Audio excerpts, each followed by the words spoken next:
हमने कहा कि तुम सब यहां से उतर जाओ।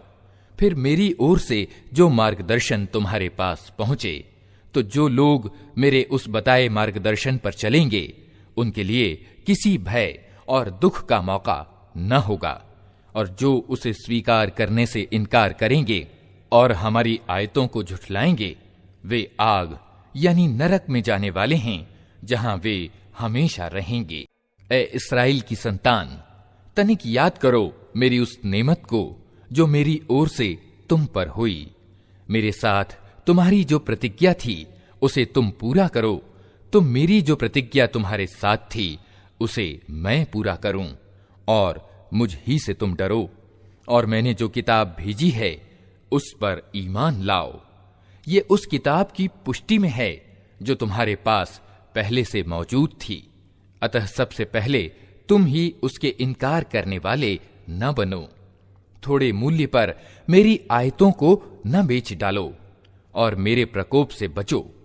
असत्य का रंग चढ़ाकर सत्य को संदिग्ध न बनाओ, और न जानते बूझते सत्य को छिपाने का प्रयास करो। नमाज कायम करो, ज़कात दो, और जो लोग मेरे आगे झुक रहे हैं उनके साथ तुम भी झुक जाओ। तुम दूसरों को तो नेकी का रास्ता अपनाने के लिए कहते हो, मगर अपने आप को भूल जाते हो। हालांकि तुम किताब का पाठ करते हो, क्या तुम बुद्धि से बिल्कुल ही काम नहीं लेते? सब्र और नमाज से मदद लो। बेशक नमाज एक बड़ा ही मुश्किल काम है, किंतु उन आज्ञाकारी बंदों के लिए मुश्किल नहीं है जो समझते हैं कि आखिरकार उन्हें अपने रब से मिलना और उसी की ओर पलट कर जाना है। ए इस्राएल की संतान, याद करो मेरी उस नेमत को जो मेरी ओर से तुम पर हुई थी, और इस बात को कि मैंने तुम्हें संसार की सारी जातियों पर श्रेष्ठता प्रदान की थी।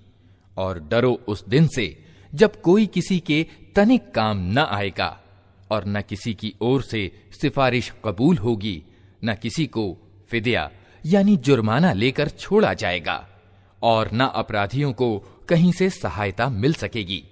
याद करो वो समय जब हमने तुमको फिरौनियों की गुलामी से छुटकारा दिलाया। उन्होंने तुम्हें सख्त अजाब में डाल रखा था। तुम्हारे लड़कों को मार डालते थे और तुम्हारी लड़कियों को जीवित रहने देते थे, और इस स्थिति में तुम्हारे रब की ओर से तुम्हारी बड़ी आजमाइश थी। याद करो वो समय जब हमने समुद्र फाड़कर तुम्हारे लिए रास्ता बनाया, फिर उसमें से तुम्हें सकुशल पार करा दिया। फिर वहीं तुम्हारी आंखों के सामने फिरौनियों को डुबो दिया। याद करो जब हमने मूसा को 40 दिन रात के प्रस्ताव पर बुलाया, तो उसके पीछे तुम बछड़े को अपना पूज्य बना बैठे। उस समय तुमने बड़ी ज्यादती की थी, मगर इस पर भी हमने तुम्हें क्षमा कर दिया कि शायद अब तुम कृतज्ञता दिखलाओ।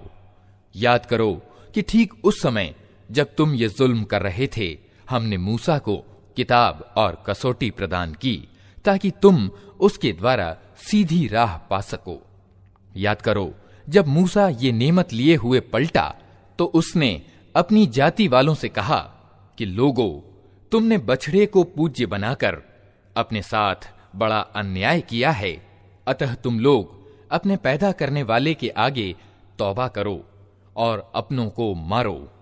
इसी में तुम्हारे पैदा करने वाले की दृष्टि में तुम्हारी भलाई है। उस समय तुम्हारे स्रष्टा ने तुम्हारी क्षमा याचना स्वीकार कर ली कि वो बड़ा क्षमाशील और दयावान है।